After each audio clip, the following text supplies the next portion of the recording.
Chapter 5. Values. If the question of enough gives a life orientation, values give it direction. They answer a quieter but equally important question. What matters enough to guide my choices? Every life is shaped by decisions. Some are dramatic turning points. Most are small and ordinary. What work to pursue, how to spend time, what relationships to invest in, what compromises to accept, what lines not to cross. But beneath these countless decisions lies something deeper. A set of priorities, often implicit, that determine how trade-offs are resolved. These priorities are what we call values. Values are not abstract principles meant to sound admirable. They are the forces that quietly govern behavior when life presents competing demands, when time is scarce, when pressure is high, when saying yes to one thing means saying no to another.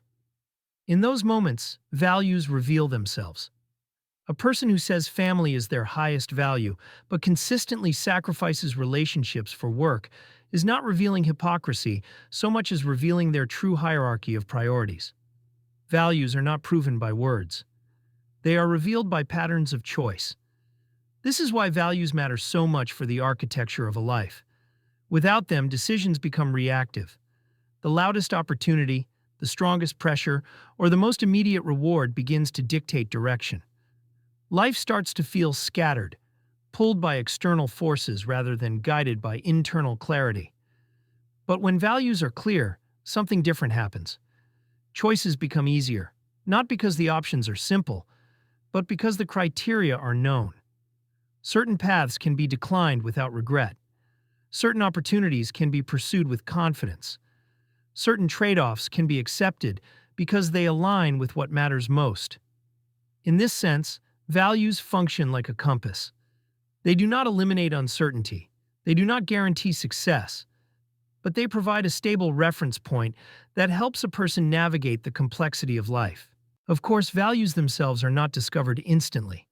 They emerge gradually through reflection and experience, through noticing what kinds of actions feel aligned and which ones leave a quiet sense of dissonance, through observing the people we admire and the lives that seem to carry integrity and coherence. Over time, a person begins to recognize certain principles that feel non-negotiable: honesty, responsibility, curiosity, love, service, independence, creativity.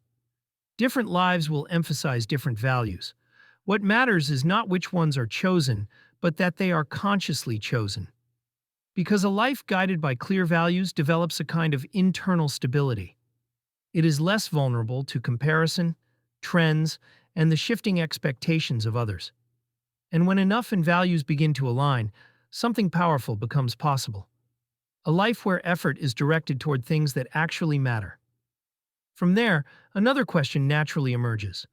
If values guide our choices, what ultimately gives those choices meaning?